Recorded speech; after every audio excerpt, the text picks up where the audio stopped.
Hi, I'm Karen Filipovich. I'm the one who's been standing in the back of the room doing this. Thank you so much to all of our stakeholders. Stakeholders, if you could raise your hands again, please. Folks who participated. Now I really want to thank them. You guys, this is an incredible group. They pushed Jeff and I. We hope we kept up with them for the whole time. And the product that you're reading is really a thoughtful group of people who are trying to do something that really we've been looking for quite a while. We don't see anybody else in the country trying to do all three water resource focus areas simultaneously. This is something new and special. We're going to take some questions now, but I wanted the stakeholders to raise their hands because the decision was, look, everybody here is an expert. If your question is appropriately answered by one or more of them, we want to do that. And stakeholders, if you wouldn't mind identifying yourself if you're answering, just so we can kind of keep track. With that, I will start taking some questions. Anyone have one? Yes, sir. You talk a lot about making snow in water. What about this general irrigation out in the woods? Okay. For fire mitigation or just better rainfall rating or just keep making snow all year.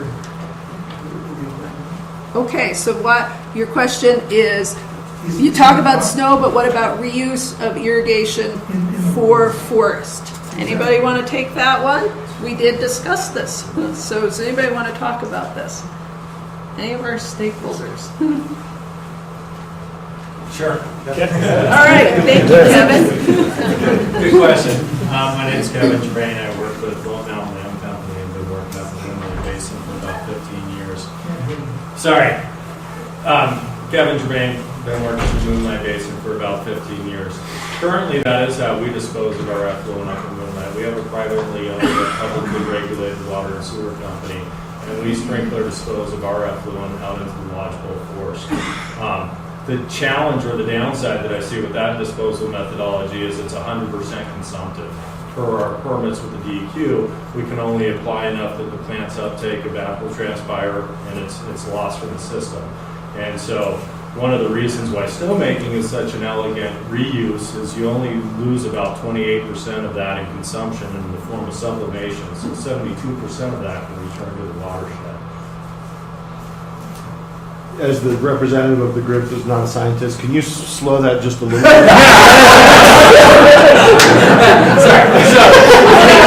So, we can only apply just enough water, and it's the same thing on our golf courses. We can only apply just enough that the plants can use. So none of that water percolates into the ground and recharges the groundwater. So it's 100% consumed and lost from our system here. And with snowmaking, only 28% is theoretically lost in the form of sublimation, which is evaporating from the snow. 72% of that water will return in the form of either runoff in the spring or percolating through the soils and recharging our groundwater systems. Yes, ma'am. This is probably more, but where does the discharge from Mountain Village go? You have Moonlight doing that, but does Big Sky do something different on our side of the mountain? Or does it come down? Wrong. Everything comes down. I know. That's a perfect segue. Yeah. So our district boundary goes up basically to the Moonlight Oh, okay. Gate. All right. And then so it's the Mountain Village, Upper Cascade, everything flows down to the meadow, to the plant that I showed you a picture. Yes. Yes. How do you discharge of it, though, is your question. Well, we store, if you look at these ponds, in the fall they're low, and then we take all this flow. Our peak days are actually in the winter months because we're a big destination resort. We have a lot of people here in the winter. So we fill them up over the winter to turn around and irrigate during the summer months starting around the 1st of May. And it's been that way for 40 years here. We've been a zero discharge community for a very long time. And we make compost out of 100% of our wastewater sludge too. Great. Oh, Scott, you had something to add? Then I'd just like to throw a question out there as a segue to that. For those of you that still do work in the ski industry, what does the industry think with climate change and our winters getting shorter about the need for additional water for snowmaking? I can answer Rich, that. you want to take that? Introduce yourself. I'm Rich Chandler. I work at the Yellowstone Club. I'm also a board member on the California Task Force. I've been in the ski industry since I was 14. I don't think I've ever gotten out of it. But to Scott's point, through the time, it's been realized that climate change is in fact real. You know, we might have a good year, like Mike pointed out. 2011, I think, was a good year, followed by 2012, which was an incredibly poor year. The trend is drier and warmer, and it's creating a more reliance on snowmaking. And I don't think this is local. You see it within all these snowmaking companies. They're expanding across the United States. They're capturing a footprint that didn't exist 10 years ago. Thank you. Sir, you had a question. Yes, so where does the water for Big Sky and Moonlight and Yellowstone come from? Is it the aquifers in the Middle Village? And secondly, what's the chances that that water runs out? I mean, nobody's addressed that. Mike, you want to start? And I know there's more, but Well, yeah, I'm sorry. In terms of the, Ron can correct me when I'm wrong on this, but the water in the mountain village comes from wells in the mountain village. In the mountain village? Yeah, there actually is another really small sand and gravel aquifer up there, and also some productive volcanic rock that those wells are completed in. So that water comes from up there. Some water is piped to Yellowstone Club. Correct. Is it not? We sell water to the club off the mountain. And Yellowstone Club has its own wells as well, as does Moonlight Basin. So there are higher altitude aquifers that are being used in those areas. How much do we know about how interconnected those aquifers are? Do they operate completely independent of each other? Or is No, they don't. They leak water into one another. We definitely see that snowmelt is the biggest recharge source in all of the different aquifers in this area. And all of the wells that we monitor, that snowmelt pulse every year is the biggest source of recharge. I can add to that. We used to have 3 separate water systems, the mountain, the meadow, and Aspen Grove, supplied to tanks with their own wells, multiple wells. In 2006, we ran a water pipeline to connect the mountain down through Aspen Groves to the Meadow Village. So now we are one big connected distribution system, which actually helps us considerably because we take advantage of the storage tanks that are on the mountain, our biggest ones up in Cascade.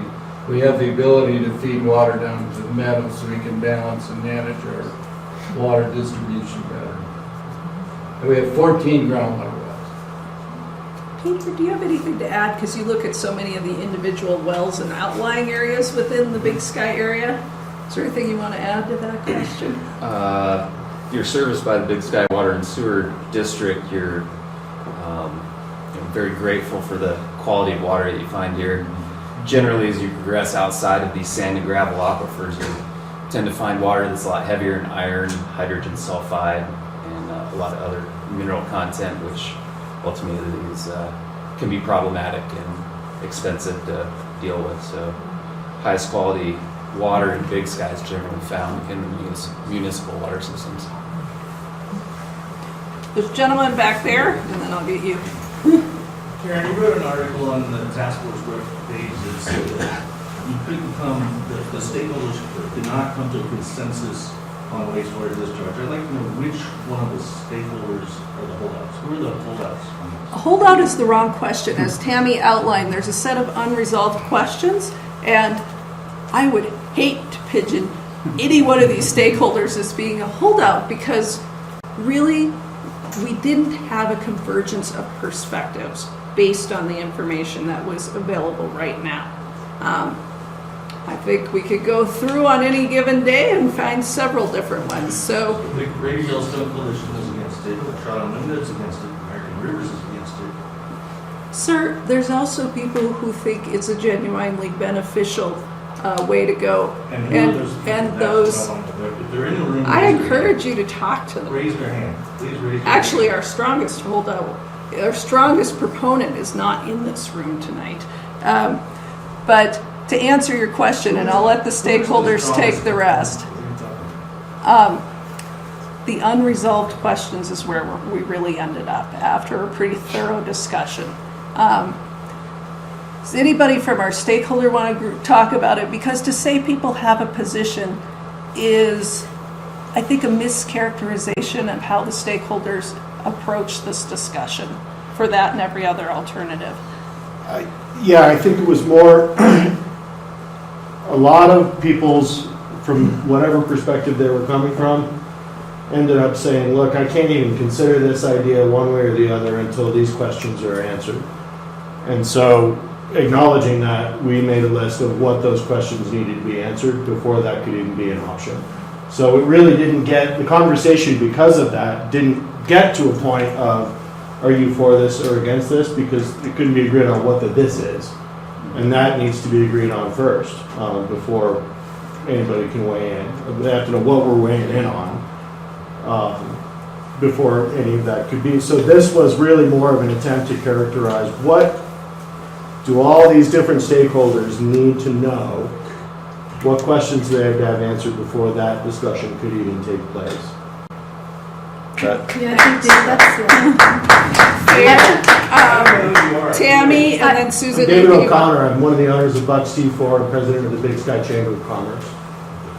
You're on Tammy. site down there, right? No, I'm on Lagoon System. Y'all have had some violations down there, right? Pardon me?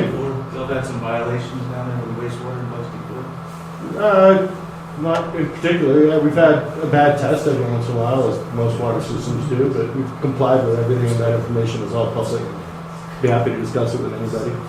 This is Tammy Swinney with the Water Quality District. I would just echo what David said, and that I don't think any one person in the forum had a strong, like 100% one way or 100% another way, but there's just a lot of unanswered questions, which there's a list of those questions in the appendices of the plan that you can go through that. I mean, I just tried to summarize some of them as a group in my little 5-minute presentation, but there's a lot of questions to be answered before anyone can make any decisions one way or another on direct discharge or potable water reuse. Susan, did you have something you wanted to add on this point? Susan Duncan, Association of Gallatin Agricultural Irrigators. I think most of the concerns about discharge, whether it's on land or on a golf course or in a river or whatever else, kind of hinges on what the quality of that discharged water is. And that's one of those unanswered questions. Again, there may be problems with how much all at once or when, and those other issues that Tammy brought up. There's a whole slew of them, but I think when I talk about discharging effluent into a river or anything else, everybody gets the idea it's raw sewage. That's the picture in their head, and that's not necessarily what it is or what it could be. And so it's a matter of sorting all that out and actually laying out exactly what it is you want to discharge, when, where, how. Okay, thank you. Can I chime in one more? Yeah, go ahead. Guy Olsenser, representative from Missouri Waterkeeper, and this is from a conservation group perspective. I think that the way my organization approached it, and I thought a lot of people in the forum were very receptive to, was the concept of what is the highest and best use of your water. That we're in a very fragile ecological system here, where you have a finite water supply, and any type of diminution or diminished quality can dramatically affect the local water resource. So what we tried to approach it, and at least my organization really kept on hammering on, was what is the best way that we can make water work for us time and time again in this upstream, finite supply neighborhood. And that's why we emphasize in this plan, to a large extent, the idea of snowmaking, and to a lesser extent, the concept of potable reuse, because these are concepts that technology has proven in other places. You can make water work more than once. You can make it work 2, 3, 4 times, that you can help address some of the real ecological impairment issues that we talked about in terms of what is the ecological health of the river system. If you're doing good recharging with your snow, it's filtering in, it's helping alleviate the problems longer into the summer season when we don't have those flows. Likewise, it's helping bolster after being filtered. And by the way, this is all predicated on limits of technology treatment, where we're talking about getting it to the highest and best use that technology can treat it. If we're doing those types of things and really getting it to a very high, clean level where it's pure, we should be using it more than once up here. And that discussion, again, this context of highest and best use obviates the need to even look at the discharge permit. And I thought that was where, from my perspective, many of the forum members came down, was that we don't even need to go down a path of looking at this other option of putting a pipe in a river, because we actually have technology, and hopefully we have the will to get it done in terms of these alternative technologies that are very novel, that are outside the box, and hopefully we have the gumption to get it done. Great. Thank you, guys. John, question? Yeah, my name is John Meyer. I'm with Cottonwood Environmental Law Center in Bozeman. As I was driving down here from Bozeman this evening, I looked at House Rock and the water flowing past House Rock, and it brought me back to a few years ago when I was whitewater rafting.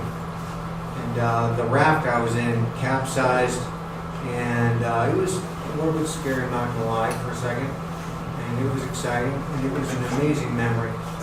And the idea of swimming at House Rock in treated wastewater is not very palatable, I'm just not terribly interested in that idea. And I'm guessing other people who have swam in the Gallatin are not interested in swimming in treated wastewater as well. John, do you have a question for the stakeholders? I have a question. So I heard Guy just now say that he thinks there's alternatives to discharging. I believe recommendations cover that. Okay, so my question to Scott Bosch, American Rivers, if we want to make Big Sky A+ model mountain community, would American Rivers sign on to the petition we submitted today to the Montana Department of Environmental Quality and the Board of Environmental Review that classifies the Gallatin as an outstanding resource of water?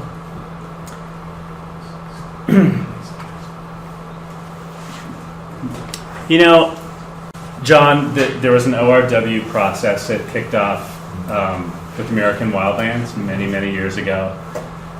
We were involved in that process later on after American Wildlands actually went under. We kind of kept it alive before the Board of Environmental Review. Thank you. In the meantime, I think this community came together and looked at ways that we might be able to meet or exceed the goals of an ORW designation. And in fact, we helped fund a study that Kevin or Ron helped me out with this, that HCAM Dow did, that compared nutrient levels in the Gallatin River with the ORW designation versus hooking up a lot of the development in the river corridor with the central treatment system. And what we found through that study is there are actually more effective ways to keep the Gallatin River clean and make it even cleaner by pursuing that path than through a simple ORW designation. So from our perspective, the bottom line is water quality in the river. And we're going to take the path that yields the best result for that. And we feel pretty good about this collaborative process and that we might be able to achieve those goals. Great. Karen, I got a follow-up. Quick, Do you think because I that have another the stakeholder I ORW think would like to help. designation would hurt the Gallatin River? No. So will you sign on to the petition protecting the Gallatin with an ORW petition? You know, since we haven't talked about that, I'd be happy to talk to you afterwards. So Yeah, thank you.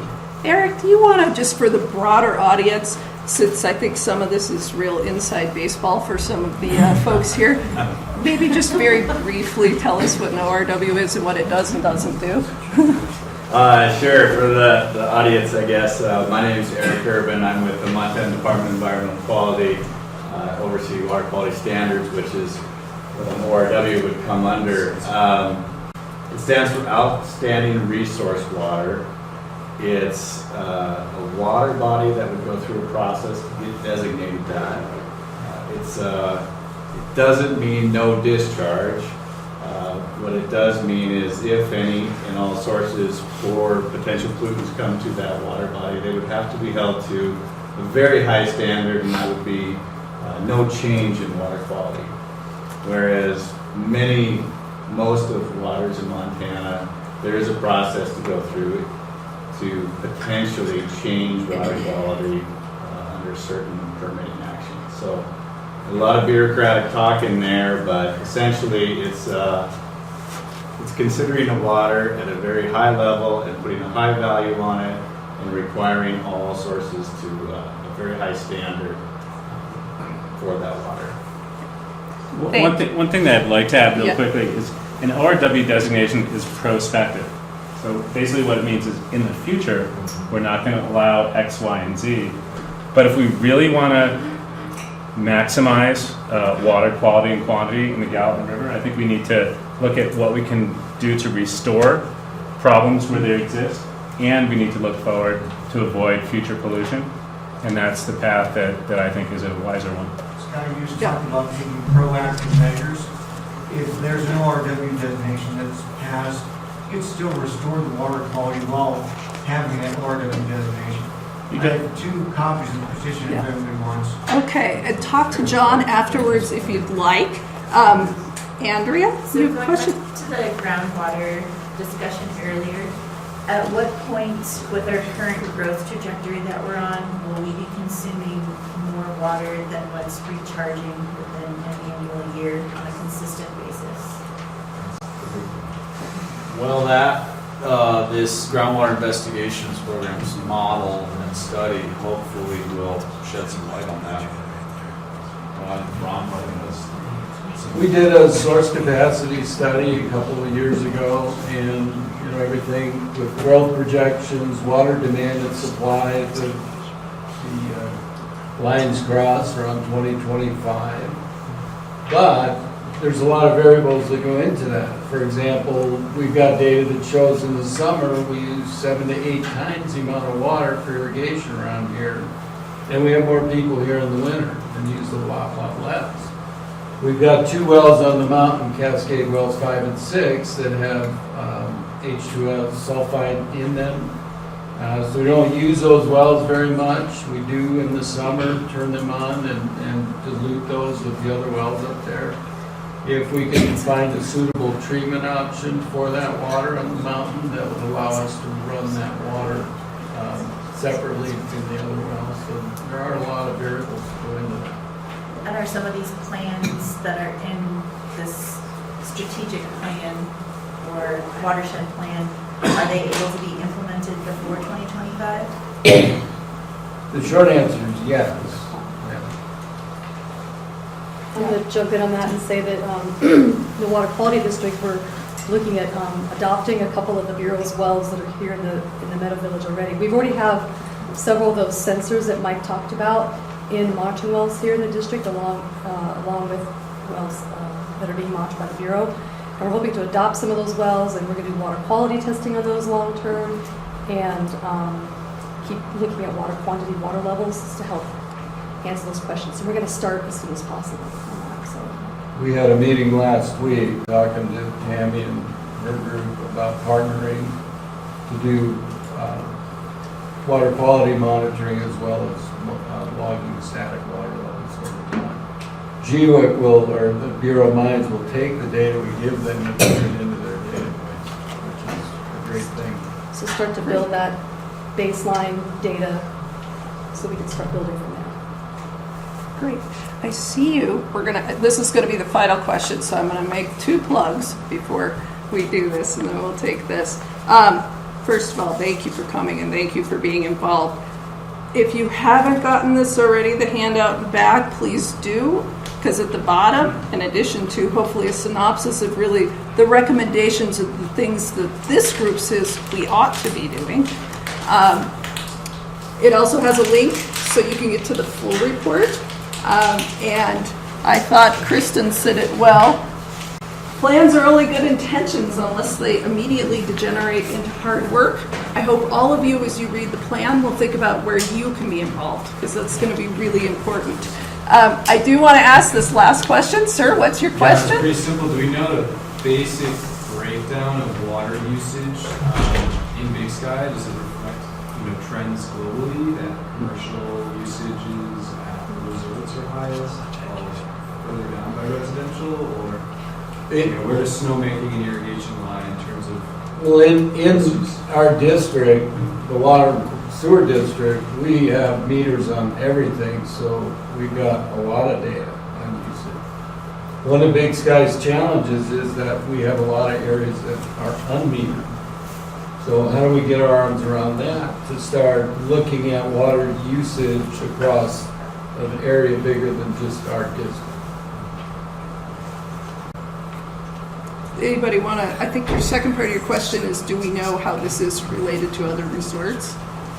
Anybody? I think that's something of a question, but. Yeah, or resort towns, like where did, is snowmaking at both resorts pretty high? Snowmaking with treated wastewater or fresh water? You guys, we got snowmaking experts. I should not answer this question. There's only 2 other resorts that do treated wastewater snowmaking, right? No. In the United States. No, there's more. So in terms of freshwater usage, where does golf course irrigation, snowmaking, residential use, commercial use sort of? I see. I don't know the answer, but I just got a think- question. Yeah, thank you, sir. Snowmaking is excuse upon on par with golf course irrigation. $1.5 million a day, I think, when they're cranking on the mountain. Right now, all that's coming from Lake Levinsky. And when they're going hard, that's about what we do on the golf course here. The one golf course in the meadow, it's about $1.5 million a day. So. But the one's freshwater and the one's treated. Right. And so that's why I say snowmaking opens the door up for a disposal option that's wintertime and fairly high daily demand at times. It's putting money in the bank. Great. Thank you. And snowmaking itself varies widely, as does irrigation on golf courses based on environment. Thank you for coming. Please feel free, if you've got individual questions, talk to the stakeholders more, and we hope to see you in implementation.